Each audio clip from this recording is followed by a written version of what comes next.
Hey everyone, today we're making Hong Xiao Rou, or braised pork belly.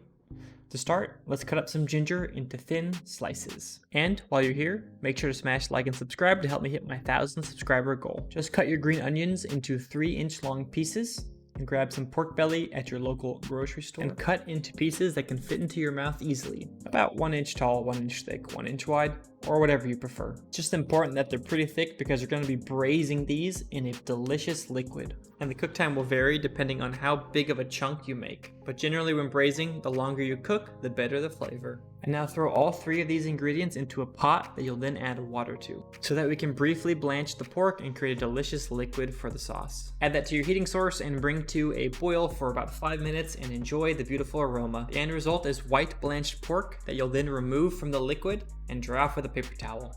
Now it's time to brown our pork. Add your favorite type of oil to a saucepan, but I highly recommend peanut oil because it goes best with sweet flavors. But if you're allergic, canola oil works fine. Now top all of your oil with sugar. You'll want to create a layer of oil and sugar across the entirety of your saucepan. Heat that sucker up and you're going to start to caramelize your oil and sugar into a light brown, or what appears to be a caramel colored sauce. This is what's going to create the sweet and shiny color of your pork. Dump your towel dried pork into the caramel.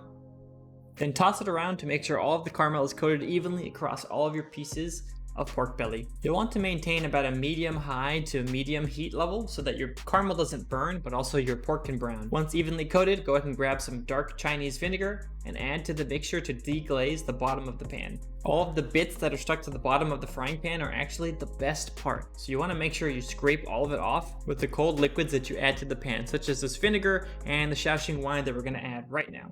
These 2 ingredients will help balance out the overly sweet mixture that you just created, and then we're going to top that off with dark soy sauce here because we want this pork to be beautifully colored. This will help create a really dark, sweet, savory, and salty glaze that goes perfect with this pork belly.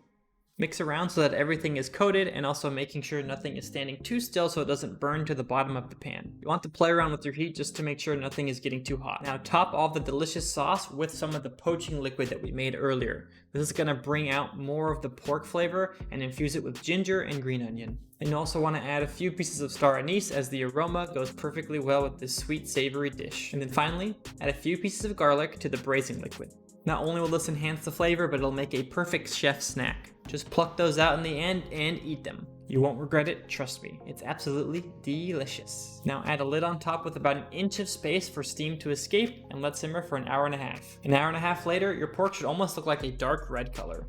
Go ahead and remove that and add it to a bowl because it's ready to eat. Also, don't throw away anything that's left over in this pan. You can add this to your rice, you can eat the garlic, or you can mix some veggies in there to make a delicious sauce for them. Last step, top with green onions to balance the dark color with the green, and throw into a bowl with whatever else you like. I used rice and bok choy. And thanks for watching. See ya!